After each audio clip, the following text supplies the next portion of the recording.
Hello guys. In this video, we'll talk about what are the ups and downs during each year of residency, like year one, two, and three of your post graduation during your MD or DNB anesthesiology career.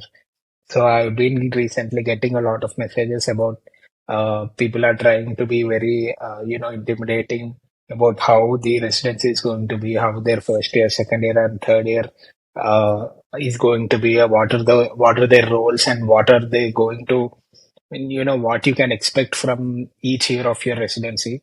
So I want to just give a word about it. So during the first year of residency, I would personally call it as the foundation and exploration phase. Yes, foundation and exploration phase.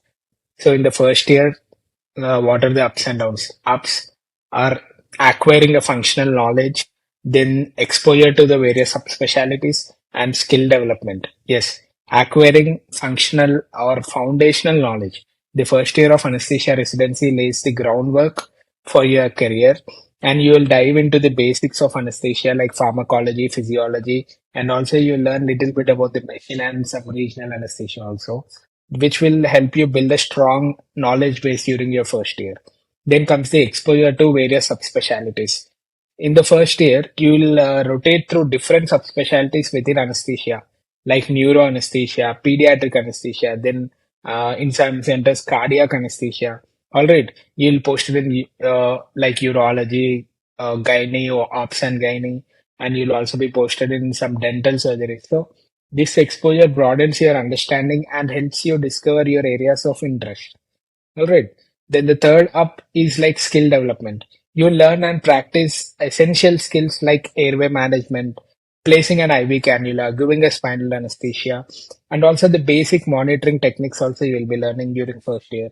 And as you progress, you will gain confidence in performing these procedures.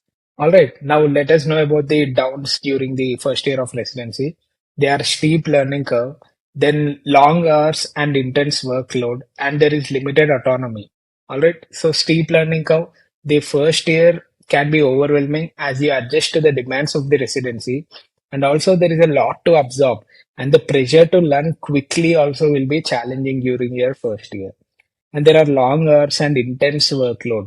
Like most residencies, anesthesia training requires long shifts. It requires late night call duties and frequent rotations between different postings. So there is a chance of fatigue and work-life balance, which may be become significant concerns at some times. Then comes the limited autonomy. Initially, you work closely with your senior residents, with your senior co-PGs, and also with your consultants and attendings, following their guidance. While necessary for learning, it can sometimes feel you have limited control over your patient care decisions because the exposure is very less during the first year of residency. So this is how it is going to be. Now moving on to the second year of residency, I would call it as a stage of advancing skills and responsibility. Stage of responsibility. So what are the ups during the second year of residency? First one is an increased autonomy. Yes, unlike first year, as a second year resident, you will have more independence in managing the patients. You will develop the ability to make the clinical decisions, formulate an anesthetic plan, and respond to the critical situations with greater confidence than how you were in the first year of residency. And the second up is the expanding clinical exposure. You will gain exposure to a broader range of surgical procedures, including even the complex cases.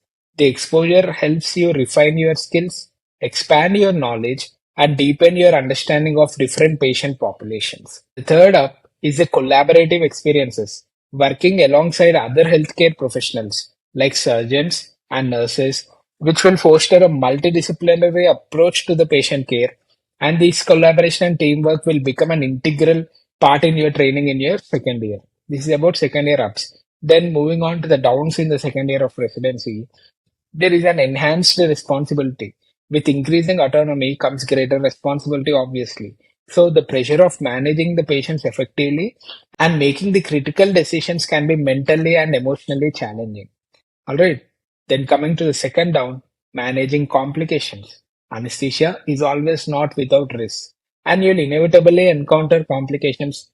Dealing with unexpected events and emergencies will require composure, quick thinking, and effective communication. and you are going to learn all these during the second year of residency.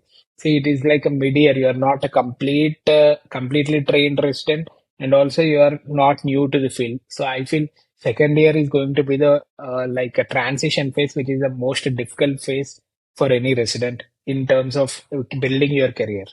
And the third down is balancing education and workload.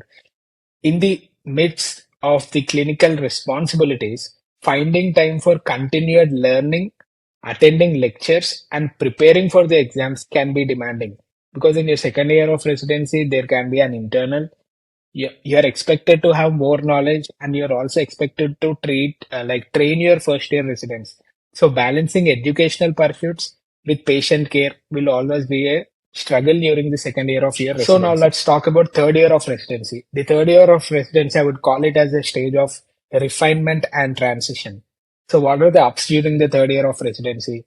The first one is expertise and confidence. By the third year, you'll have developed a solid foundation and owned your skills. Your confidence in providing anesthesia care will be significantly higher compared to the previous year, and also allowing you to handle complex cases more independently. This you'll develop during the third year of residency.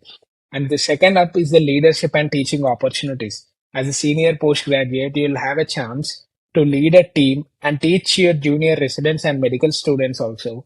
So these experiences deepen your understanding of the subject anesthesia while also fostering like mentorship and teamwork skills in the operating room. All right. So what is the third point? Preparing for the future. The final year of residency is a crucial period for preparing for the transition to independent practice or the fellowship.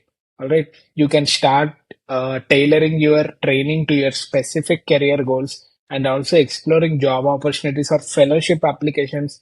Or if you want to write a DAC, if you want to do any European diploma, okay, or if you want to clear any FRCI, then then definitely this is a good place, because however you will be preparing for your theory examinations. So in the same spot, you can also write the step one of few other diploma examinations. Okay. Coming to the downs during the third year of residency, obviously there is a lot of stress during the third year of residency. The transition stress is huge. The impending transition from the residency to independent practice will definitely induce stress and anxiety in you. Preparing for the board exams, completion of the thesis and research, or any fellowship application, super specialty preparation, all this will add to the pressure and stress during the third year of residency. Then what is the second down? It is fatigue and burnout. By the third year of residency, the accumulated physical and the mental exhaustion may take to toll. Taking care of your physical well-being and also the mental well-being will become increasingly important as you navigate through the final stretch of your residency. And the final point about the third year of residency is the challenges. While you have come a long way, the third year may still present challenging cases or unexpected situations. See, even at the end of the third year, or by the end of the third year, also sometimes you'll be not able to intubate a pediatric case, or you might not get a spinal right, or you can puncture the dura with an epidural needle, or even the ultrasound guided block might also fail, even at the end of the final year. See, it all depends upon the patient. It all depends upon, many, it is multimodal kind of a thing. So you need not get depressed. You need not get disappointed. Okay, that will happen even for the head of the department also. It will happen sometimes. So don't get discouraged when one event out of 100 events occur like that. It is very normal. It is very all right. So don't worry about such things. That is my sincere advice. And remember that every residence experience is always unique. Every residence approach to the case is always unique. Okay, so the ups and downs can vary from person to person. However, the perseverance, support from your colleagues and mentors, and a passion for anesthesia that you have will guide you through the challenges and always reward you of your postgraduate residency program. This is the final advice I want to give. So keep going, keep marching. So those who have just joined the first year of residency, all the best for your future. And also those who are in third year, hope you have started preparing. So prepare well for your exams, complete your thesis, and keep it aside and start preparing for your theory and practical exams and become a good anesthesiologist. Thank you so much for listening to the video. Thank you.